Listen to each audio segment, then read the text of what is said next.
What's up, everybody? It's the homie Truth Teller, the street reporter, and a lot of people always say truth. When you get a chance, can you get us a drill rap titan in here?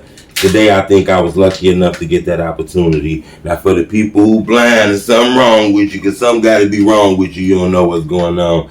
You'll let them know exactly what your name is and where you're from, legend. That's your boy ROOGA in this motherfucker, man. You know I'm from Chicago, South Side. Now, first thing you just said, you from the South Side, Rooga. It's a lot of neighborhoods out south. Exactly what neighborhood is that? Like Inglewood, Woodlawn? I'm from Washington Park neighborhood. Washington Park area. Right. 58, 57, 56, 59, Wabash, Michigan State, up in that area. Right. Now, you know, I'm a drill historian. When I look in the newspapers, do my research on that neighborhood you just said, you know, it shows a lot of aggressive shit over there. Mm-hmm. It was hard for you growing up over there? Shit, it wasn't life. It wasn't hard. Shit, it was just moved the hood. You know, the shit was fun all the time. It was fun when we was younger and shit. You know, but it's what you make of it. You feel me?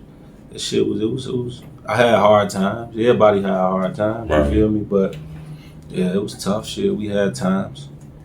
When you was growing up over there as a young man, did you realize at that moment that the whole world was going to be making videos on your neighborhood 10, 15 years later? Hell no. I ain't think it was going to be like that shit, but you know how the internet be. Right. Like, yeah, I ain't picture it being documentaries and all that shit and all that type of shit. Right. You know what? Before I jump into this, somebody asked me a question I kind of want to ask you. I don't know if it's true, but do you feel like the internet exploited like neighborhoods where you grew up at? Hell yeah, like the internet just like they try to like they glorify this shit, you feel me, and just throw it out there and just I don't give a fuck what situation it is, they gonna throw that shit out there. Like they gonna twist the story up, make it that. Right. And it's like it's only the street shit, you feel me, that they targeting, you feel me? But it's more so they just glorify this shit because they just on the outside looking in, you feel me, looking at that shit. And it's kind of like you ever get the mindset and be like, I wonder how Iraq is. Right. And be like, that shit crazy out there. I be getting the thrill off just sometimes looking at that shit on the internet, like how Iraq is, and that's how they be looking at this shit. Like, bro, this shit crazy. Yeah, that's crazy. You know, it's a lot of interviews with you. You just spoke on your life in several, you know, top interviews and shit. So it's a lot that the world already know about you. But I noticed lately, you know, even though you've been doing this shit for a little while now, it seemed like it's videos popping up on the internet of you being a singer, and people kind of using that in a bad way against you. Is that weird though? You know, that some entertainment shit is used against you? Yeah, that's weird. I don't even understand how you can do that. Like, how can you like it's singing? So what? I can see if it sounded bad, shit. It sounded good, shit. Right. That was like that old video shit when they put it out. Like you was singing on it, bro. Honestly, that was my first performance. You feel me? Okay. And in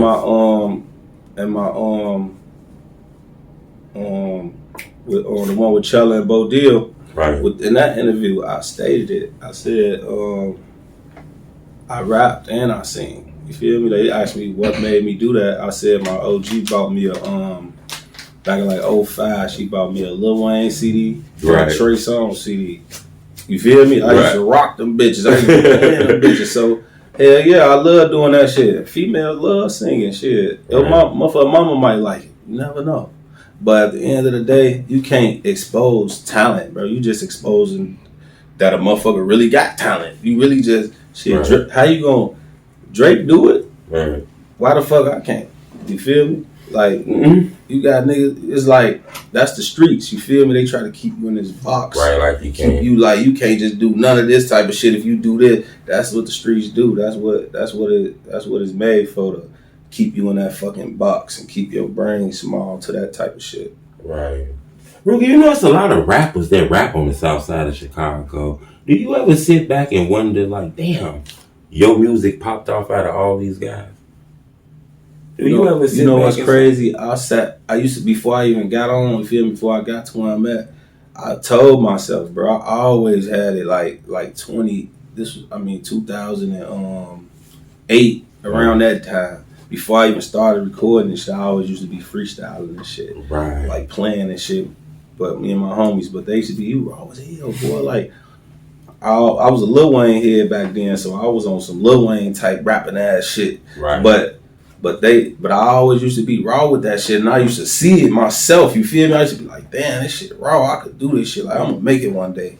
I promise you. I even got a post on my motherfucking on my Instagram. I think it's still on there. Probably you can scroll all the way to the bottom. That motherfucker say, I'm gonna be a millionaire. Damn, you predicted that. Hell yeah, and it happened. You know, this rap shit get hard, Rooga. I run into a lot of rappers in the street. You know, guys ask me, can they rap for me? For some reason, they think I'm like a producer on a record label or shit like that. And I listen. People running up on Rooga now for rapping, asking to rap in front of you and shit, right? Hell yeah. Yeah, they acting crazy. I just had a motherfucker the other day. Boy, I promise you, bro, I'm at the mall. His ass, he couldn't even believe it, bro. He treated with his mama and shit. This nigga like, bro, is this fucking Rooga, bro? Right. He grabbing his head and she, oh my fucking God, bro. I'm getting that shit.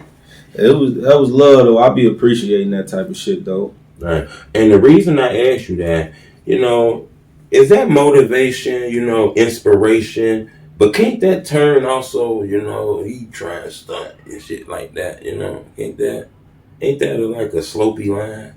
Like trying to stunt as far as what? Like, you know, like giving the motivation, you know, posting the pics, the money, the cars, the being clean all the time. You know, some people can take that the wrong way, right? If they do shit, you just like a hater or some shit, cause I can't. How you gonna take something that a motherfucker motivating you for? Why is it that? Cause you ain't doing it. You feel me? Mm-hmm. Like, it's more so you just take it and run with it. Rather it's motherfucker got on clean clothes, rather a motherfucker showing money, rather a motherfucker just taking a regular picture happy. Right. Just take it as motivation. You feel me? It's like, it ain't to stun on nobody, and from coming from where I come from, shit, you know what I'm saying? Mm-hmm. It's a blessing to have this shit. We gonna show this shit off. Ain't no particular way to do this shit. Right. You be always trying to, like I say, keep people in that box, make you don't want to do this, tell you can't do this. Don't, man, you do what the fuck you want to do. You want to get on the internet with $20 million, post it. That's on you. That's your choice. Either you gonna get motivated by it or you gonna hate it. You feel me? And you know, to follow up with that too, though, the reason I asked you that question is because, you know, news kind of broke that, you know, a rapper by the name of BCE Flamee. I actually had a chance to interview him before. You know, news broke. BCE Flamee joined the Rooga squad, you know. Then the internet picked up on it. Next thing you know, it's videos with captions on it. Mama Duck, BCE Flamee upset with Rooga. That's some internet messy shit, right, Rooga? Yeah, that's some internet ass shit. Like, it's internet. It's more so, like, with the whole situation, basically, Flame, you feel me? Flame been hit me up like he wanted to, you know, get on with the shit. But I told him, you feel me? Like, I want to see you, you know, work. You feel me? I want to see you put time into this shit and take it serious. Cause ain't nobody. I told him, like I tell everybody, Fat A, all for them, everybody. Ain't nobody gonna take you serious if you don't take yourself serious. You feel me? But he started taking it more serious, dropping more cleaner videos. You feel me? Started taking it more serious. I fucked with it. You feel me? And he had told me shit he wanted to get down again. He hit me, reminded me. You feel me? So we got them, sat down and we talked about it. You feel me? We got it together, and you know what I'm saying? It wasn't no shade to my cousin, Mama Duck, you feel me? Her situation, you feel me? None of that. But at the end of the day, they ain't have no papers, you feel me? So it ain't have to be that type of shit, you feel me? And it ain't like a motherfucker going somewhere bad shit, you feel me? He probably feel like this situation probably could help him more. You never know, you know what I'm saying? Right. And you can't knock a person for that, you feel me? But I understand where Mama Duck was coming from too, you feel me? He probably could have kind of talked to her about it, but I think it was kind of like a lot of little rocky shit going on in between that I don't really know 100% about, but Right. you never know what drove a motherfucker to not tell you. Right. He you know what I'm saying? And from the other hand, you don't have to. You feel me? Because he grown shit, and you know what I'm saying? It's just a whole confusion type of thing. But motherfuckers chopped it up. That shit ain't about nothing. You know? Right. We family at the end of the day.